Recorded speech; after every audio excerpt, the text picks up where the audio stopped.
Hello everybody. Welcome. This is Carl's Roller Coaster Podcast.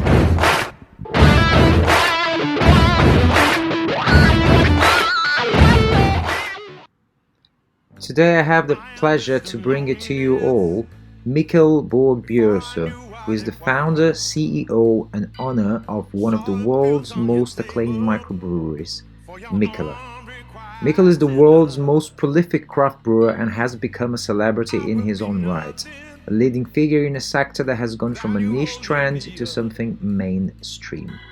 He's a badass runner himself, and his company endorses two running clubs, the world-famous Mikkeller Running Club, which is a social gathering that involves running and drinking beer and not necessarily always on this particular order, and the Hechman Mikkeller Running Club, focused on the development of talented fast runners.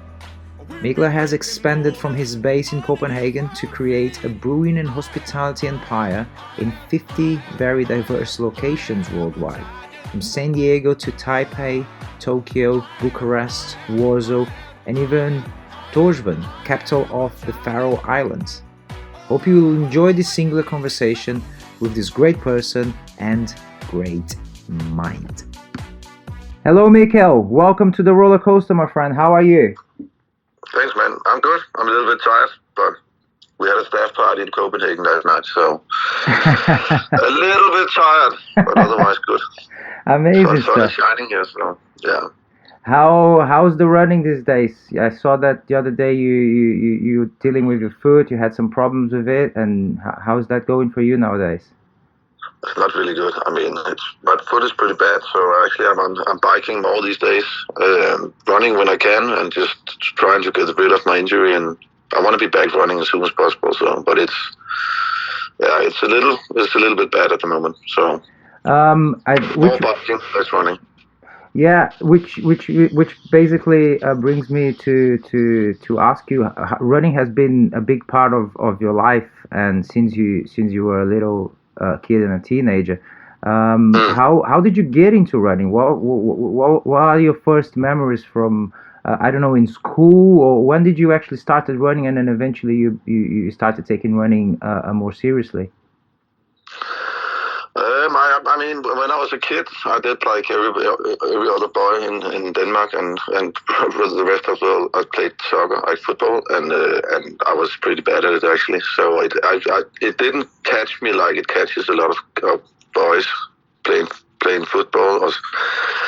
So eventually, it was in my, not kindergarten, but kind of like a kindergarten for the bit older kids. I think I was like 8 years old or something, and one of the adults took me to a running track and just for fun to do some track and field events, and he found that I was pretty quick running, so he encouraged me to start doing track and field. So to begin with, I did a lot of different stuff like sprint, 60-meter sprint, and long jump and high jump and all that stuff. But then when I got a little bit older, when I turned, I think about 11, 12 years old, I started training more for like longer distances. Started running some more miles and stuff like that. And then, I started getting fairly good at it.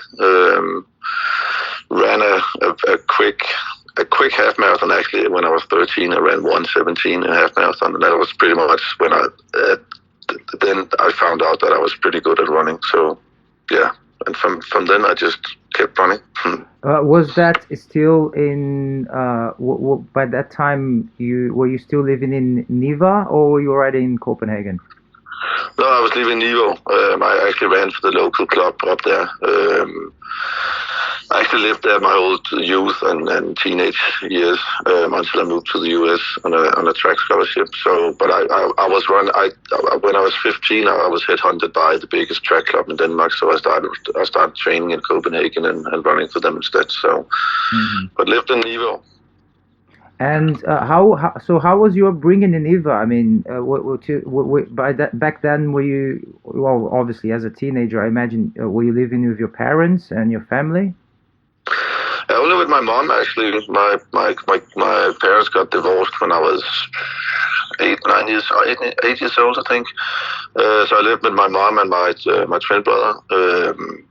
yeah, just had a kind of normal life. I was a pretty not typical teenager because I was training a lot for running. So I didn't drink beer at all actually during high school, which I'm probably the only one in Denmark ever. No, I'm just kidding. But obviously, at that time when you get like 15, 16 years old, everybody else was partying in the weekends and drinking alcohol and stuff. But I was just training and going on training camps and running competitions and stuff like that. So a little bit atypical. Also, like waking up at 5 o'clock in the morning to go run before school and stuff like that. It was a little bit different. Mm-hmm. But I'm sure that those things, they probably gave you resilience and discipline to eventually pursue other ventures on your life and lead to basically where you are now. I think it takes a lot of determination, especially when you're a teenager, right? You see all your friends and people around you doing things that you think those are the norm, and those are the normal things that people on that age should be doing it, but you actually take in a different direction. Did you? But back then, did you have any like? What were your interests back then? I mean, you're doing running, and obviously you're probably thinking that you might be taking this path on a professional level. But did you have any other interests? Something that you're like, I'm thinking of doing this in college. Did you have anything like that? Obviously, running was a very big part of my life, and I spent a lot of time, and not only training and running, but also just like being involved in the whole track and field environment in Denmark. In school, I was always my best subjects was always scientific subjects like math and physics and chemistry. So I thought I would work in that, and that would be the direction I would go when I grew older. Obviously, I wanted to be a professional runner, and I'm the kind of person that when I do something that I was so disciplined about it that when I do something, I do it 100%. I can't just do something a little bit and then I go all into it and give my best as much as I can. And that was like that with running as well back then. So I wanted to be the best in the world.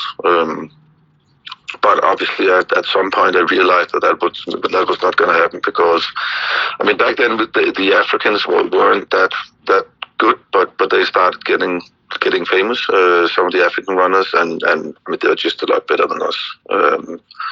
So it was obvious for me that the best runner in the world would not be my my destiny. Yeah.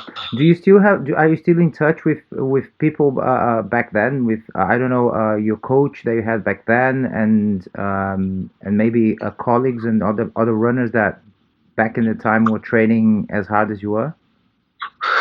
Yeah, since I'm pretty involved in the running community in Denmark now because of our Mikkeller Running Club and also our more faster Hechman Mikkeller Running Club. A lot of the people that I knew back then and that I trained with back then are actually still involved in. So I few of them, which is it's fun.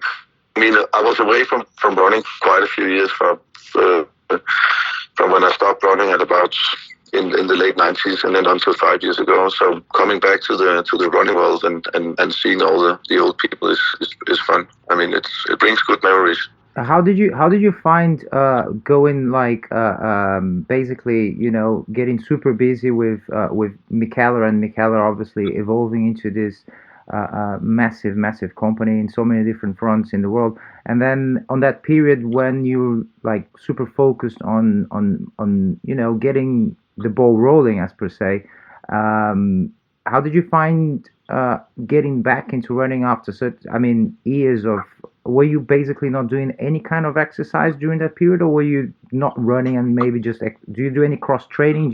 Were you ever involved in any? You said that you liked football a lot, but was there any other kind of sport that you were involved in doing it maybe on a regular basis? No, not at all. I mean, I did play some football with some of my friends, but it was very, it was just like a Sunday, showing up Sundays and playing a match against somebody else who had been out the night before, like we had. So no, I didn't train at all for quite a few years. I mean, the starting Mikkeller, um, and still have. I became a school teacher, and I was teaching while building Mikkeller, and so I was very, very busy, and I didn't have time for anything else. Just working. I worked, I would say, at least 16 hours a day for quite a few years. And then when you work with beer and you drink quite maybe a little bit more beers than. Didn't quite do that, but he got close enough, and you still took him out for dinner. And no. Yeah, exactly. That was a good. And it's really amazing the fact that you created like something that is it obviously nowadays there's so many people doing a similar thing, but not in terms of the same kind of loyalty and growth that MRC has in the world, and it's such an interesting concept because most people. Obviously, again, this is becoming broader and broader the subject. But when you go to people and say, uh, do you drink and run? I mean, well, not well. Normally, we don't drink before a race. After a race. It's not that we are running and drinking beers, but we do that. We combine both worlds, and for a lot of people, people think that if you're an athlete, you have to be 100% an athlete. That you can't allow yourself to slip away from the toughness of the routine of being an athlete, and I think and encouraging a lot of people as well, right? Because you take a lot of people that probably were just regular drinkers, and you encourage these people and say, hey, listen, you can jog, you can come for a jog, you can exercise a little bit, and you can still indulge on good food and good drinks, isn't it? Yeah, exactly. I mean, that's the whole purpose of it. I mean, as you say, there's. I mean, if you wanna be an Olympic champion, I don't think you should get drunk every weekend. That's not it. But I mean, if you are like a guy of middle-aged guy or a girl or a woman, and you want to run a marathon, and let's just say you want to break 3 hours or whatever, 4 hours, doesn't matter. I mean, you still in a beer and enjoy good food and stuff like that, and we kind of saw, you kind of see people. I've been to dinners where somebody is sitting there and not touching wine or anything because they have to run a marathon in 6 months, and I'm like, but it's not gonna faster run and not drinking a glass of wine today. It's probably gonna make you it will make you a happier person if you let yourself enjoy the good, not the things in life. Then you will probably run fast.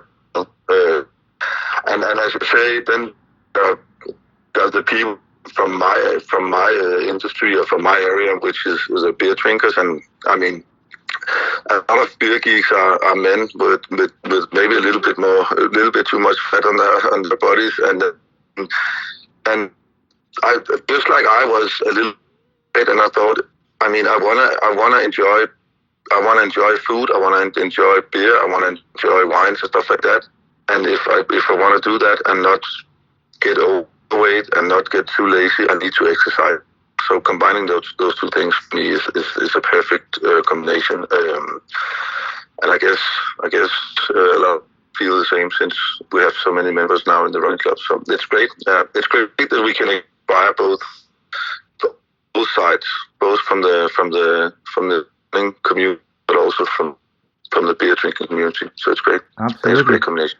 And how did the HMRC, the Hechman Mikkeller Running Club idea came, and then what stage is that now? Because we following social media, we can all see that it's a pretty serious bunch of runners there. I mean, people are achieving a lot. The training is hard, but you've got an amazing, talented bunch of runners over there in Denmark, which well, they are achieving amazing stuff. And then what's the goal? What's the aim? Did it started with something in mind? Is it a cell that it started just to support professional? Well, runners that were Yeah. good talent. They had good talent, and then eventually become professionals.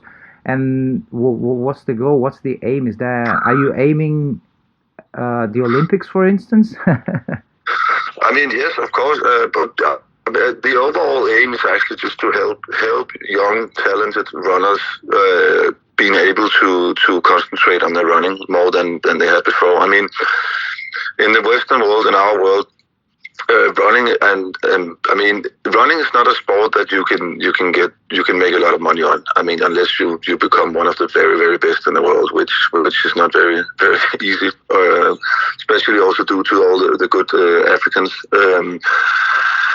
So and it's like that in Denmark as well. So it's hard for somebody like me when I was young, when I was training a lot. I mean, you can train a lot, but you don't. I mean, you don't get too much out of it other than just getting better. I mean, you don't get any support. You don't get any. It's hard to make money, and so you still have to study. You still have, which I think is fine, but you still have to have a job and all that stuff. So and I think that's why it's difficult that's one of the reasons why we don't have that many good runners in the Western world, because at some point it's just not worth it. It's not worth giving up on everything else in your life if you don't get anything out of it just because you want to be a better runner. So HMRC, I came back to the running world, and I saw that most of the good runners in Denmark are getting very little support. So we wanted to change that and try and help people. Just simple stuff like giving them free running shoes is not something that is normal, even for the best runners in Denmark. So we wanted to change that and give them an opportunity to get out and get on training camps without having to pay a lot of money for themselves, stuff like that. So that's, and then obviously we wanted to create by doing that, attracting the best runners in Denmark and creating the best running club in Denmark. And yeah, I think we are close to achieving that, because our runners are running really well and winning Danish championships and stuff like that. So now we just need them to get even better, so they can go out into the world and, as you say, maybe participate in the Olympics one day or stuff like that. We actually just hooked up with a group in Ethiopia, in Addis Ababa, who are now running under our name as well. And we did that. I mean, obviously they're extremely good runners down there. It's a group of about 15, 20 runners who are, all of them are I think they can all run top 2:10 on a marathon. So we want to combine that group with our group in Denmark, and so that they can inspire each other. So our group the Danish runners can go down to Ethiopia and train with them and learn from them, and also the other way around. So that's very exciting. Yeah, so that's the next big step. So yeah, it's very exciting. It's cool. Wasn't there a guy from Ethiopia that finished third in the Copenhagen Marathon this year, or something like that? Yeah, one of our guys. He actually slipped and fell and bruised his knees pretty bad. So he said himself that he would have won. He was actually taken to the hospital after the race. He ran the last 25 kilometers with like very bruised knees, and then he was taken to the hospital afterwards. So, but he still ran, I think, 2:11 and got third. So it was pretty amazing. Yeah, that's pretty remarkable. That's amazing. This is something obviously that back when you like making beer in your kitchen, you probably never imagined that you would have let's say the power to empower other people as well, which is exactly what you're doing with HMRC. And it's pretty amazing the fact that you managed to kind of like combine things that you love and you're giving it back, and you're actually creating perhaps something that you don't know where this could be in 5 years time, because like you said, you've got so much talent there and people that are really putting an effort on becoming better and getting those partnerships outside of Denmark as well. That's really formidable. That's really cool. Do you yourself follow, Mikkel, any morning routines, any rituals? Do you have any particular way of getting out of bed and doing things in the morning to get yourself ready to tackle the day, or? Not really. I mean, I drink coffee, but I think everybody in Denmark does that in the morning. It's that's the first thing I do every morning, is drink a cup of coffee. What kind of coffee do you drink? Do you have a espresso machine at home, or what is it? I do have an espresso machine at home, but just like I mean, for me, the coffee needs to be from a good roaster, and then I mean, you can make. It's more about the coffee. I can also just drink a regular cup of old school filter coffee. It doesn't really matter as long as the beans are good and they're well roasted and stuff like that. So, and we are very fortunate to have some extremely good roasters in Denmark, in Copenhagen now. So it's not difficult to get good coffee here. So. Mm. And do you don't eat anything before you go to work in the morning? Do you have anything to eat, or do you just have coffee and then wait for lunchtime? I never eat breakfast, actually. I haven't eaten breakfast since I was a kid. Since I was running as a kid. I don't know. I'm never hungry before noon. So. Wow. So basically, when you go when you're running more regularly, you would be, or even nowadays, if you go and cycle or do any exercise, you basically do it always on empty stomach. Yeah, pretty much. Wow. Yeah. I know it's strange, but I can't eat in the morning. I'm not hungry at all. I just need my coffee and that's it. Mm-hmm. And do you have any sort of what I mean? Obviously, Mikkeller having ramen restaurants and Chinese restaurants and taco restaurants and I mean, it shows a little bit of your taste for food, obviously.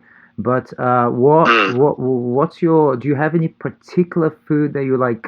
That you really love, that it's kind of something that, if you could choose to treat yourself, that's what you go for. And I'm talking about general food, not only junk food, but I want to get into that later. So maybe this could be a second question following this one.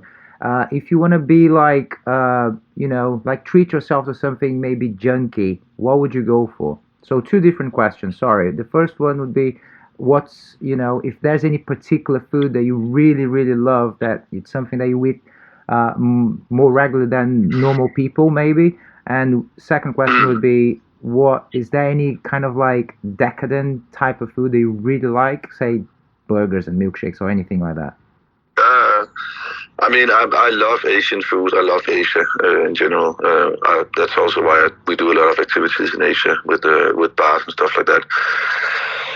I mean, I would say my favorite. I have a restaurant in Copenhagen, a dim sum restaurant, a Chinese dim sum, Cantonese dim sum, and I've been to that restaurant honestly, I think 1,000 times over the last 20 years, and I absolutely love going there. And it's dim sum is great for. It's a great family thing because it's sharing food. It's great when you're hungover. It's just a very, very great thing to eat, in my opinion. So that's what I eat. I would say at least once a week on average. I eat that. And then other Asian foods as well. I love great Thai food. I love Vietnamese food. I love not obviously, but I absolutely love the Japanese. A lot of Japanese things. Like sushi, ramen. I have my own ramen restaurants, yakitori and stuff like that. So yeah, that's what I eat the most. Definitely, is Asian food. And fortunately, we have quite a few good Asian restaurants now in Copenhagen. It's something that we've had over the last 5-10 years. We didn't have that before, so it's definitely improving. We just need some more good sushi restaurants, in my opinion. Mm-hmm. But and then, I mean, junk food, I think I eat what everybody else does. I don't eat a lot of junk food. It's kind of, I mean, I try to eat well executed and well produced food, good raw material and stuff like that. But I mean, a hot dog or a burger sometimes is great as well. I mean, we have quite a lot of choices of burgers in Copenhagen. I think alone in my part of the city called Vesterbro, the West Bridge, which is not a huge area. I think we have 30 burger restaurants. So it's crazy. It's almost too much, but burgers is extremely popular in Copenhagen at this moment. And we have some really good ones. So I'll eat that once in a while for sure. Do you have any well, you don't seem to be somebody that follows a particular kind of diet, but No. But do you have any? I mean, is it subjects of like veganism and being vegetarian and those claims about they are becoming way more on the mainstream media nowadays about how we eat is how we're contributing as well for climate change and how we're polluting the world and this and that. Do you? I mean, is it a subject that you check a little bit about it? Do you have any like ideas, or is it something that comes into your mind every now and then?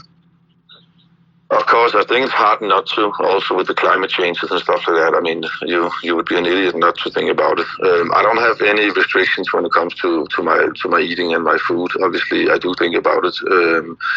But I mean, we have quite a few restaurants in Copenhagen, and they're actually all CO2 neutral. So we for every customer we have, we ask them to pay, I think, 1% that goes to CO2 neutral farming. And and it's an option. They don't have to do it. And if they don't, then we pay it for them. And in order to be able to contribute to CO2 neutral farming. So we are actually thinking a lot about it as a company, definitely. But obviously, my life is I travel a lot and I fly a lot. So as a single person, I'm probably not. I'm not doing anything really good for the environment, but that's also the reason why I try to do it as a company with my company. But that's really cool. So in the Mikkeller restaurants in Copenhagen, people when they pay, how does it exactly work? When is it something that it's embedded on the bill, or is it like the service charge that they put it on the bill and say it's optional? We ask you to add 1% on the bill that goes to CO2 neutral farming, and then the customer can choose to pay that 1% extra, or they can choose not to, and if they don't, then we pay that 1% for them. So I mean, 1% is not a lot. It's actually very little, but it's plenty for us in order to contribute as much as so that our restaurants are actually CO2 neutral. So I think it's great. I think it's great that we can contribute with stuff like that. Definitely. And I hope that a lot more restaurants will follow. I mean, I think everybody should do that. I think it's really, really important to think about it. Absolutely. Also as a business. Absolutely. No, I totally agree. That's really cool. I think it's such a good initiative, and you said that it's not a lot, but it's a start, and just thinking like that, I think influences people, like you said, on more restaurants perhaps taking on the same path of business. I think that's really cool. That's amazing. How did you get? What? I know that you're obviously massive fan of Rick Astley, and I must admit that before Mikkeller partnered with Rick Astley, I haven't actually listened to his music for a long time, and then just recently I started listening to his new material, and it's just great. I mean, it just became literally like an artist that I've been listening quite regularly, and recently I went to see him on a show here in London as well, and that was really, really good. What are your musical influences? I mean, where did you start listening to music? Was it at home or friends in school? And besides Rick Astley, do you have any other bands and artists that you really like and you really are influenced somehow by in your personal musical taste? Definitely. I mean, I do listen quite a lot to music. I mean, Brick was a childhood idol when I was young, like in the 80s. I listened to Rick a lot, and I was a big fan of his. I mean, I hadn't listened a lot, also because he was gone for quite a few years. He didn't do a lot of new stuff, and so I started listening more to like rock music. I mean, in the 90s, Britpop was also one of my big things, and also grunge from Seattle and the US. I listened to that as well. I mean, today I actually listen to quite a lot of different styles of music, or from Gasly to heavy to a lot of to hip like that. But it is definitely a big part of my life, and also, I mean, running, and one of the great things about running is I actually love to run with people, but sometimes I just love to go out on my own and listen to music and just run in a park or something and get away from everything. So I do use music quite a lot. Yeah, and then I mean the whole Bjergsø story is obviously it's very fun. I mean, having a childhood idol and then eventually getting to work with him, and now we have a bar together in London, and we have done beers together, and we have traveled together and stuff like that. It's pretty amazing. And you see Rick and his wife being amazing people, and yeah, have become really. It's a fun addition to my life. That I have this guy in my life. Of course, yeah. As a fan, I would probably imagine, myself, what I would do if I was, working with, say, my childhood heroes, which eventually, in many ways, I kind of do nowadays as well. But and I sometimes take full advantage of the fact that I can get I have these people touring Europe, and I can go to, say, 5 different shows in 5 different countries, so you basically put 2 things together. You go and visit a place and have some time off from say the real life, the real things that you're doing, and then you just end up going to those concerts and seeing them perform. Have you seen Rick many times live? I not many times. I have seen him, but quite a few times. But I mean, the best show I've seen him play was at the bar in London, I think. Oh, was it? No, it was just so intimate and so fun and crazy, and it was pretty amazing. I was the opening night of our London bar, and Rick and his band, they played two concerts of 1 hour and very improvising and playing a lot of yeah, those are the special ones, aren't they? Tiny ones that not a lot of people would be able to attend. We had so many people standing outside the bar. Even the buses, like the regular city buses, they stopped outside the bar and just stood there so people could listen to the music. Oh my God, that sounds so cool. It was pretty amazing, actually. Yeah. Do you have are you a spiritual person at all, Mikkel? Do you have any spiritual, are you religious? Do you follow anything like that? Mm-hmm. I would say no, honestly. I'm pretty, and as I said earlier, I have a pretty scientific mindset, and I'm pretty straightforward in many aspects of my life. I mean, I don't have too much time to sit down and think too much about life and bigger things, unfortunately. And I'm definitely not religious. I honestly don't believe in any religion. Or no. Mm-hmm. And was your family like that, or did your mom had any beliefs herself? No, my family is like that. I mean, I'm not baptized. I'm not married in a church and all that, and which is how my family is as well. Mm-hmm. Mm-hmm. So, what are the things that occupy your mind more than other people? What occupies my mind? I think, obviously, I spend a lot of my time and energy and life on my job, and I mean, for me, my purpose with what I do, and the reason why I do spend so much time with it, is because I feel I want to change something in the world, and coincidentally, it's for me it's beer now and food and stuff like that. So I'm constantly thinking about how to develop myself and the company and the things we do and stuff, like change people's perception of enjoying what we make, and how to do it. Like the running club is a good example. I mean, the running club is part of a bigger thing for us. It's an addition to what we do, but it's an addition that makes people's life, hopefully that gives them something in their life that they didn't have before.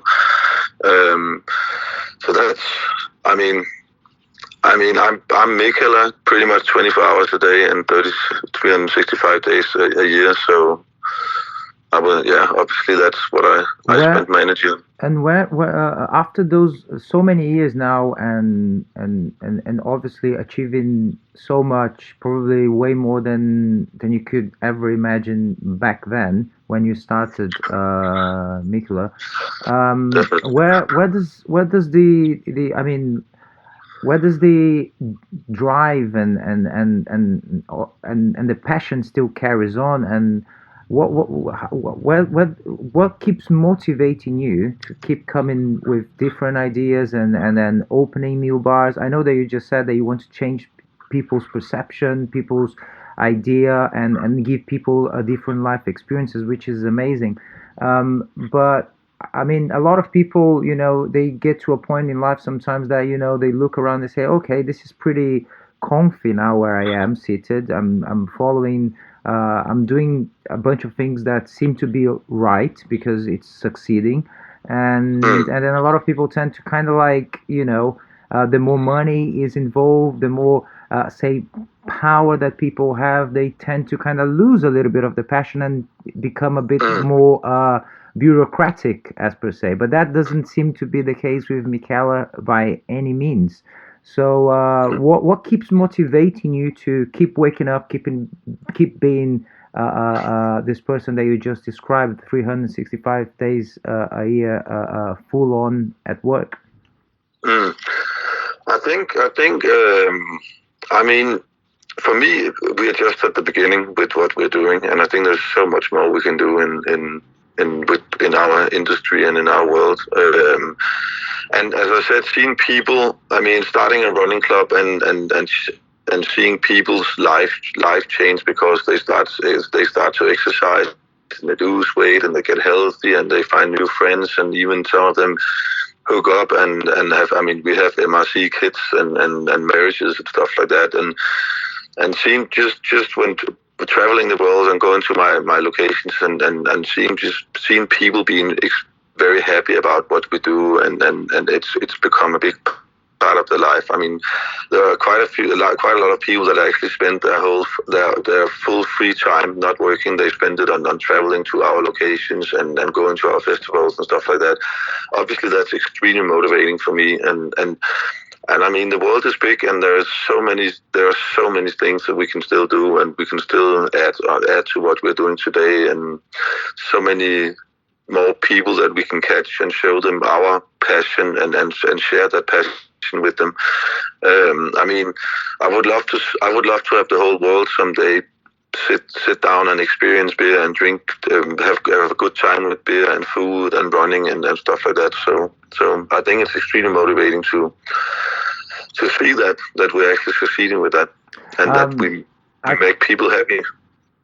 Mm-hmm. Go ahead. Yeah. No, it's fine. Go ahead. Yeah, I can absolutely attest what you said, because it is exactly what, MRC does. I mean, just by, being a captain here in London, and then meeting all the people that I met during the last 3 years, and seeing people that, I would probably have never have met, have never heard their stories, would have never shared the moments that we shared together if it wasn't because of combining, the exercise with the beer drinking, and obviously the branding of Mikkeller, which is such a strong thing, and people, they do become fans of it. I myself am a fan of it. Was it something that you, I mean, when you obviously you started just making beer in the kitchen, and then eventually, things started to take off. But, was there ever any inclination, any, conscious inclination on, okay, I'm making beer, I'm getting recognition, this is starting to work well. I need to focus on the branding. I need to create something bigger than just, good beer. When did that came? Is that something that, happened in a conscious way? Did you have discussions with other people about it? How did that evolve into becoming what is now, a very strong brand, Mikkeller? I mean, yeah, it did involve. It's not something that I sat down and said, "This is what I want to do." I mean, I started Mikkeller and the company because I wanted to make good beer. Pretty much, I didn't. I mean, and I think that's a big part of it actually, because I did. And most people, when they start a brewery, they do it because they want to make a living out of it and they want to make a career out of it. But that was definitely not the purpose for me to begin with. I mean, as I said earlier, I was a school teacher, and I actually really I love teaching, and I just wanted to. I mean, I'd been a home brewer for a few years, and I wanted to kind of show people that what I was brewing in the kitchen was pretty good and different from most other beer, especially from most other beer produced in Denmark. And then it just grew into something bigger, and we started doing more like bars and restaurants and stuff like that. But it's never something that it wasn't a long time plan that one day we would have a big running club and one day we would have 50 bars and restaurants and stuff like that. And I still don't know. I mean, when I'm asked where I'm Mikkeller in 5 and 10 years, I always have no idea, because had you asked me 5 years ago, I would have definitely not have guessed that I was here today. So yeah, I mean, I just do what I love to do, and I take the opportunities that I have. And I mean, doing a bar with Bjergsø, and we also have a bar in Paris with the Desna brothers, Aaron and Bryce from the National. And I mean, just stuff like that is obviously not something that I had imagined 5 years ago would ever happen. And now it's here. So yeah, I'm just. You can say I'm living my dream pretty much. I mean, I'm just waking up every day and doing the best I can to develop what I do and to spread my passion. Of course, that's amazing. What do you do to unwind, Mikkel? What's the perfect lazy day on your books? Yeah, good question. Actually, running is one of them. I mean, running with music in my ears and just not thinking about anything, and is pretty relaxing for me actually. And that's also why it's very, very important for me to run and to exercise, because if I don't do that, I don't get the hour a day where I actually can think about nothing but just moving my legs. And that's actually, I mean, I actually love running on a treadmill, which is a lot of people find a little bit strange, because it's pretty boring just being in a room and running for an hour on a treadmill. But I like that, because you have to think even less when you're doing that. You can just completely relax your mind. You don't even have to think about the next turn or anything. You just need to move your legs, and then you're going. But I also obviously love to be. I mean, a quiet Saturday or Sunday with my family at home and just relaxing with my daughters, and is great as well. I'm actually pretty good at relaxing when I have time for it. I'm not the kind of guy that always have to do something when, I mean, you know, these people, then they have to cut the lawn or paint the wall or change a lamp or something. I'm definitely not that. I mean, I love to relax when I actually have time for it. Do you manage to set limits to yourself? For example, say it comes to 6 p.m. or 5 p.m. You I don't know. You not take any more business calls. You people around you know that they shouldn't be contacting you after a certain time because you want to just relax and detach, or you just go with the flow normally? I mean, normally it's very rare that I'm not involved in my job or in my company in some way. But I choose to choose it myself pretty much. I mean, I have evenings where I would never answer a phone, for example, and that's because I choose not to do that. I mean, it's not because people don't try to reach me, but I mean, I also have a lot of evenings, a lot of times, weekends and stuff where I actually do work, and I do spend energy on that as well. Also, even with being with my family, but try to combine the two things. I mean, my work is not something that I do because I need to make money and get a wage and so I can pay rent and buy food. I mean, my work is pretty much my life. So obviously there is a very thin line between Mikkel as a private person and me as the Mikkeller guy. Has this fact ever influence you in, I mean, have you ever had any trouble of, because just like you said, I think there's a very good similarity when you're a musician, when you're doing what you love, and then not sometimes having some sort of the privacy that you want on particular subjects.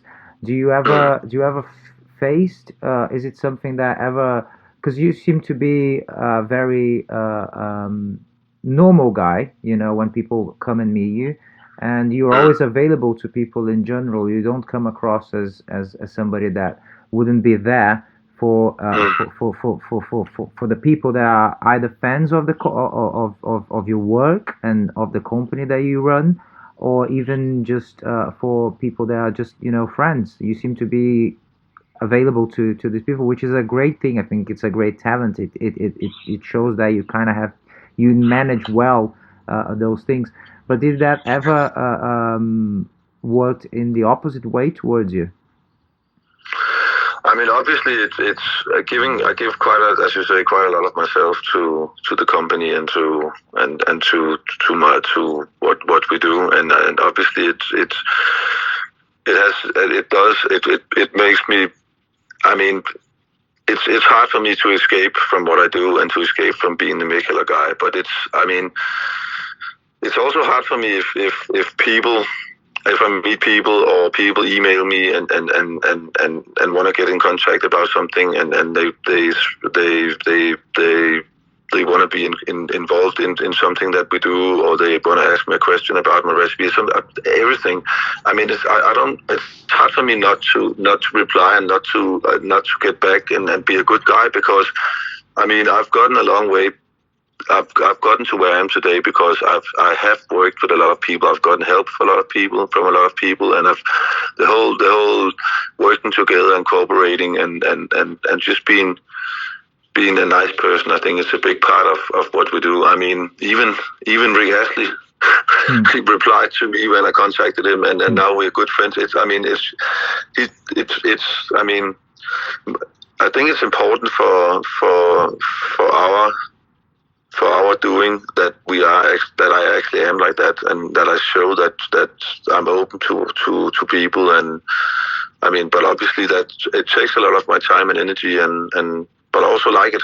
So is that I mean, with a lot of work they put into the company, and then earning the rewards from it, what has, for example, going outside of buying a house and having the facility of being able to have the food that you want, that to pay for those things, because I think I heard someone say once that it's extremely freeing to have enough money to be able to eat whatever you want whenever you want.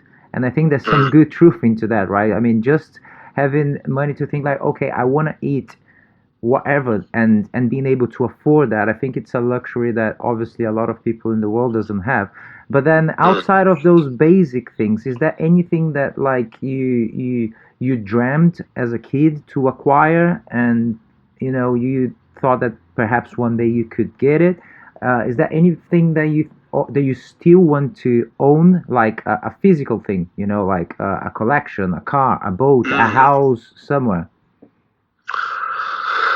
I mean, no, not really. I mean, I'm pretty happy with what I have today, and I mean, I'm not the kind of guy that needs a huge house or a very expensive car or anything. I mean, obviously, it's as you say, it's great to have the freedom to, but it's also because I mean, if I wanted to eat caviar every day, I probably would go broke someday, because I mean, but it's great to be able to do stuff like traveling, for example. It's great to be able to travel to wherever you want, and not having to think too much about having to save a lot of money for the stuff. That is obviously great, but I'm not I'm not. I'm not going to go out and buy a big house or a very expensive car. Anything. I mean, it's. I'm not just not that kind of person. I'm pretty simple actually. Also, obviously, it's great to be able to go to Noma and eat and stuff like that. But again, as I told you earlier, my favorite restaurant is a Chinese restaurant, and it's. I mean, you can eat there for 20 euros or something, and it's what I eat the most. So, so I'm happy. I'm happy with what I got, and I definitely don't need more than that. Are there any parts of the world that you mentioned Asia? It's big for you, Asia. You love the Asian flavors, and you obviously have lots of business connections there, and bars and things like that. Is there any part of the world that you haven't been to yet, and you have curiosity? And if you do, what would that be? Where would that be? There are many parts of the world that I would love to see. I mean, I haven't explored Africa. I've only been to Ethiopia, and I was only there for 2 days. And there's a lot of areas in Africa, countries that I would love to see and love to explore. So South America as well. I've been to Brazil, and that's it. I would love to go to Argentina and Chile and like go into the rainforest and stuff like that. I mean, do more like adventurous traveling that I have done until now. I would love to do that. It's just, I mean, most of my traveling obviously is with the company, and it's, I mean, even though it's great to see a lot of places and meet a lot of cultures and people and eat a lot of food and stuff like that. I mean, I spend most of my time traveling in hotel rooms and at meetings and stuff like that. It's not always fun and joy. But yeah, there are many. I mean, there are many. I mean, I want to see the whole world. I want to see everything. I was in Bhutan last year, Bhutan is in the Himalayas in a very close country. It's not easy to get in, and it's such an amazing and different and strange place. I was in North Korea earlier this year, which not a lot of people have been to, and it was amazing to see that from the inside. So yeah, I just try to explore as much as possible and see and meet cultures and try different foods. And I'm also the kind of guy that I would never say no to trying something food wise. Really? yeah, I would try anything. I think it's a pity to do that. I mean, even though it's something that you would never have imagined you would eat, I'm always open-minded. What experiences do you like to have? Say, for example, do you like going to the theater? Do you like attending concerts, or is it something that you don't particularly like doing? Like you said, football as well. I myself am a big football fan. I love going to the stadium and having a beer with my friends and watch a football match. What things do you like to do outside of the world of the Mikkeller world?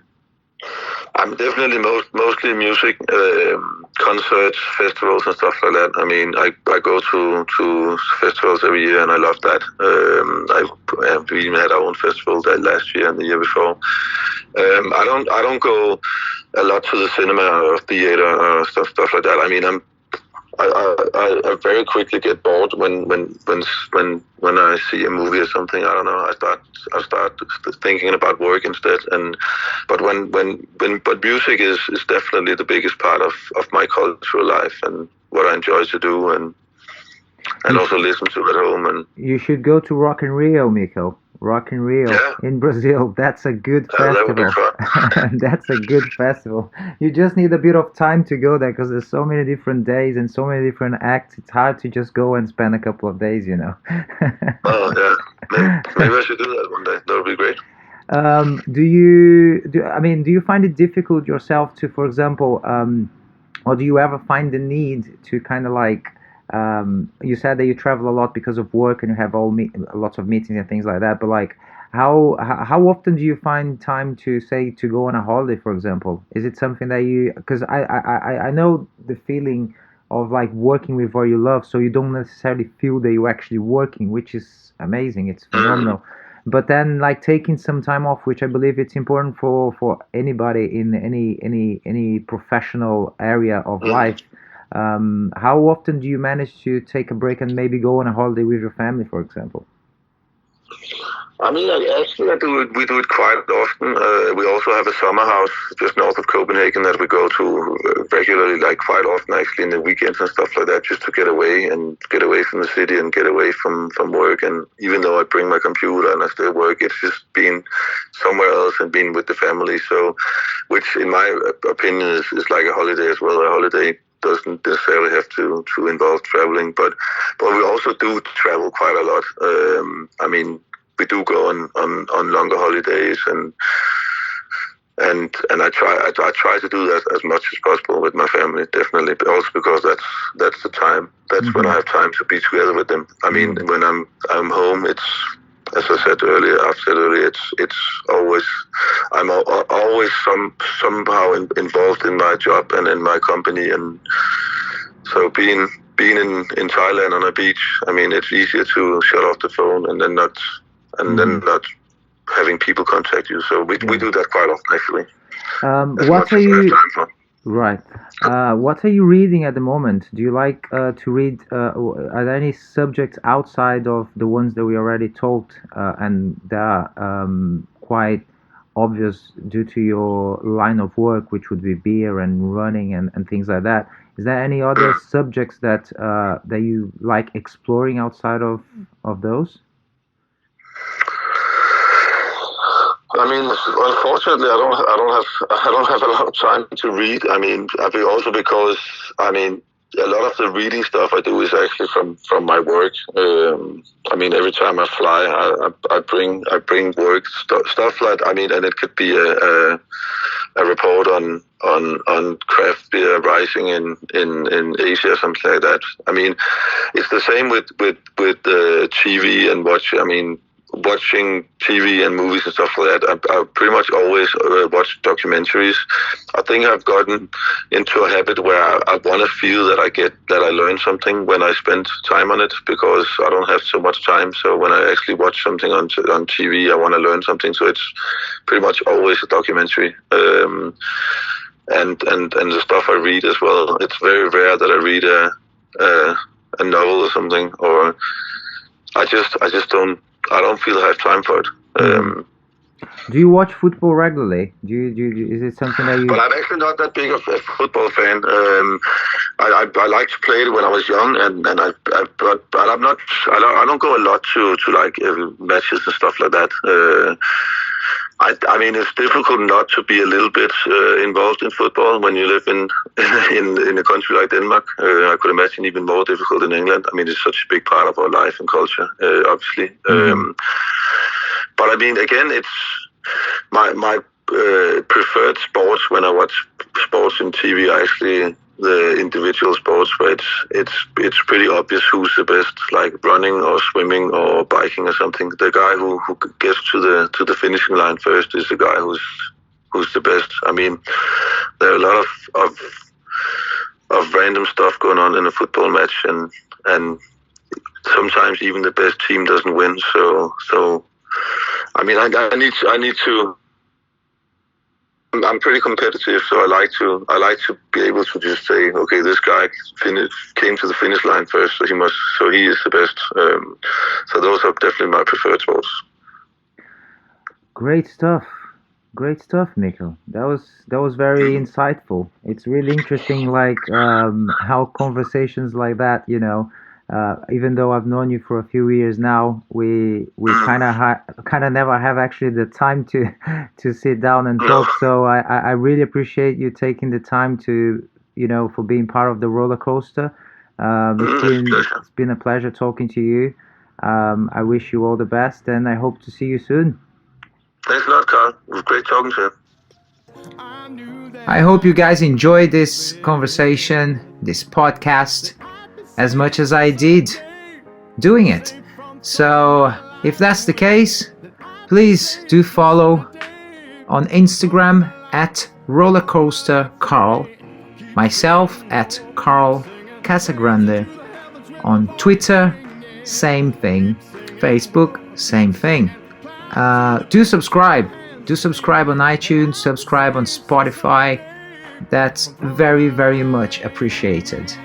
Thank you, and have a great day. Cheers. Bye bye.